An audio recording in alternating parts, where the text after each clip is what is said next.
Salut à tous, bonjour mes chers étudiants, troisième année de collège Biof. J'espère que cette capsule vous trouvera dans bonne et parfaite santé, que tout va bien avec vous, ça marche, vous habituez aux leçons, vous habituez aux exercices, les examens s'approchent, il y en a qui ont passé, il y en a qui vont faire l'examen après les vacances. Donc c'est le but de cette capsule, la suite des capsules que j'ai déjà postées pour vous, pour la préparation, pour le contrôle 1. Donc la stratégie de se préparer au contrôle 1 se forme des exercices que j'ai déjà traités avec vous, des exercices, j'ai commencé par la première partie, la restitution des connaissances. Donc la restitution de connaissances, des exercices qu'ils vont vous demander, soit donner des définitions de termes, soit cocher la bonne réponse, soit relier chaque élément de la liste A à la liste B, soit par exemple dans cet exercice 4, répondez brièvement aux deux questions suivantes. Donc ça sera l'objectif de notre capsule. Allez-y, on commence. Donc la première question, citez certaines techniques utilisées pour l'inventaire et le dénombrement des animaux d'un milieu. Donc ils vous ont demandé de donner des techniques qu'on utilise pour dénombrer, pour recenser, pour faire l'inventaire des animaux d'un milieu. Comme vous le savez, ça diffère. Les techniques utilisées pour les végétaux sont pas les techniques qui sont utilisées par les animaux. Les animaux sont caractérisés par une caractéristique qu'on ne trouve pas chez les végétaux, c'est-à-dire qu'ils sont tout le temps mobiles. Ils changent d'endroit, tandis que les végétaux sont stables, fixés au sol. Donc, quelles sont ces techniques? On va découvrir la réponse tout de suite. Donc voilà la réponse, mes chers étudiants. Donc comme je viens de le dire, étant donné que les animaux se déplacent continuellement, certains se cachent, oui ils se cachent, certains ne sortent qu'à l'obscurité et d'autres s'enfuient. Les techniques utilisées pour faire l'inventaire et le recensement des animaux ne donnent que des estimations, c'est-à-dire on estime. Que les écologues veuillent qu'ils soient objectifs, le plus que possible. Sur l'abondance des populations animales, on veut savoir ce qui sont abondants, sur leur répartition, leur distribution, ainsi que sur leur taux de croissance, leur survie et de fécondité. Donc, quels sont ces principes techniques utilisés? On va les découvrir tous ensemble. Voilà mes chers étudiants, tronc commun. Les principales techniques utilisées sont capture, on les capture, on fait des marquages, puis on peut les relâcher dans leur environnement. On peut utiliser des télescopes pour observer les animaux de très loin.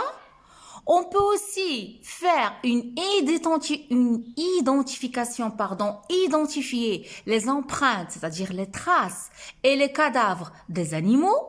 Comme on peut aussi faire une identification des crottes d'animaux, c'est-à-dire les déchets des animaux, ainsi que l'analyse des pelotes de réjection de certains animaux. Distinction des chants des oiseaux, on peut faire ça en nature. C'est tout ça, les techniques qu'on peut utiliser pour inventorier, pour faire le recensement des animaux.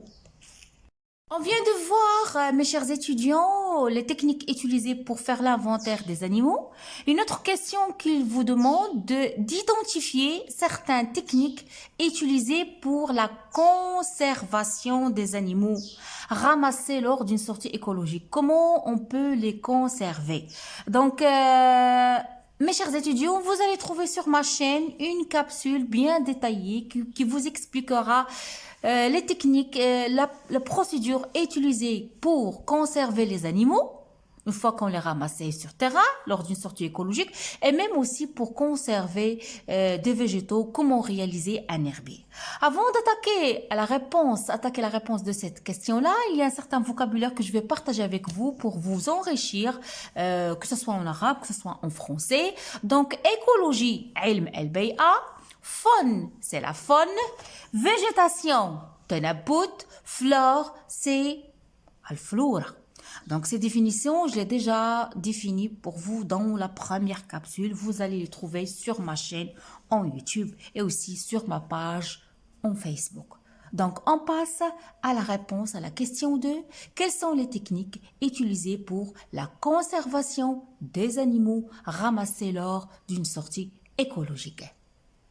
Donc, voilà, pour conserver les animaux récoltés lors d'une sortie écologique, on pratique, voilà un verbe qui va vous aider, plusieurs techniques qui varient selon les caractéristiques de l'animal. C'est-à-dire, la conservation des reptiles, ce n'est pas la conservation des insectes. C'est pas la conservation des mammifères. Donc, les techniques de conservation, ça varie selon les caractéristiques de l'animal, selon l'espèce animale. Parmi les techniques de conservation des animaux réalisées au laboratoire, on cite, donc regardez mes chers étudiants, les termes qu'on utilise en pratique, parmi, on cite. Donc là, je l'ai fait exprès de vous lire les réponses de ce livre-là pour que vous appreniez à rédiger des phrases bien cohérentes et bien qu'on peut les comprendre sans aucun problème, sans aucune faute. Donc, quelles sont ces techniques réalisées au laboratoire?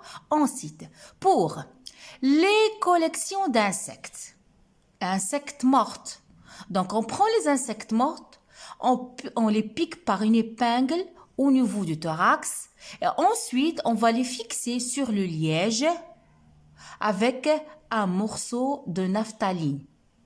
Donc, pour les insectes, une fois que les insectes ils sont morts, piqués par une épingle au niveau de leur thorax, on va les fixer sur le liège, c'est du bois, avec un morceau de naphtaline.